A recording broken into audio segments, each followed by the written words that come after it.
To my channel. তো কেমন আছো তোমরা সবাই? আশা করি ভালো আছো, আর আমি অনেক অনেক ভালো আছি। তো ভালো থেকেও মনে হচ্ছে ভালো নেই, কারণ বাড়িতে আজকে কেউ নেই। আমি একা একা, মা ভাই বাবা কেউ বাড়িতে নেই। বাড়িতে আমার একা একা কাটছে দিনটা, বাট ভালোই লাগছে না। কি করব, তাই একটু তোমাদের সঙ্গে শেয়ার করলাম। কেউ বাড়িতে নেই, বাড়ি পুরো ফাঁকা, আমি একা একা বসে আছি ঘরে। কি করব, ভালোই লাগছে না।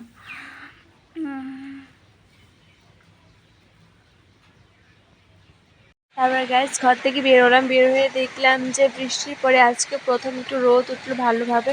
তো অনেক ভালো লাগতেছিল, বাইরেটা অনেক সুন্দর রোদ।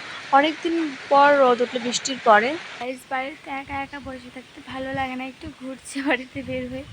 তো কেউ আর বাড়িতে নেই, কী করবো। তো ভাবলাম একটু রান্না করে আসি। মা যেহেতু বাড়িতে নেই, তো মা এসে দেখবে যে রান্না হয়নি, মা আবার রাগ উঠে যাবে। তো আমি এত ভালো রান্না করতে পারি না, তার জন্য তোমাদের সঙ্গে শেয়ার করলাম না। আমার রান্নাটা অন্য একটি ভিডিওতে শেয়ার করব, ভালোভাবে রান্না শিখে তারপর তোমাদের সঙ্গে শেয়ার করবো। তো মাকে এখন আমি রান্না করি, তারপরে তোমাদের সঙ্গে দেখা হচ্ছে। রান্না করে পরে দেখা হচ্ছে তোমাদের সঙ্গে।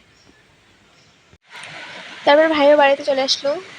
দেখি মা ভাই চলে আসলে আমাকে দিলে কল করি। তো মা খাওয়াতে চলে, তো খাওয়া যাক, পরে খাচ্ছে।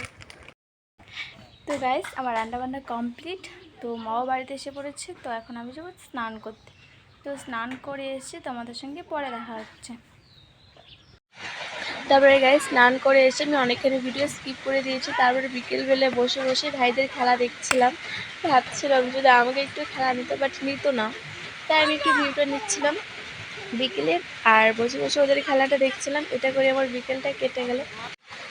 তোমরাও একটু দেখে নাও, বিকেলটা জাস্ট ওয়াও ছিল, কত সুন্দর, তাই না? তো ওদের খেলা দেখে একটু রাস্তাতে হেঁটে ঘুটে আসলাম। বাট আমার বিকেলটা এভাবে কেটে গেলো। দেখা হচ্ছে অন্য একটা ভিডিওতে। লাইক শেয়ার করতে ভুলবেন একদম।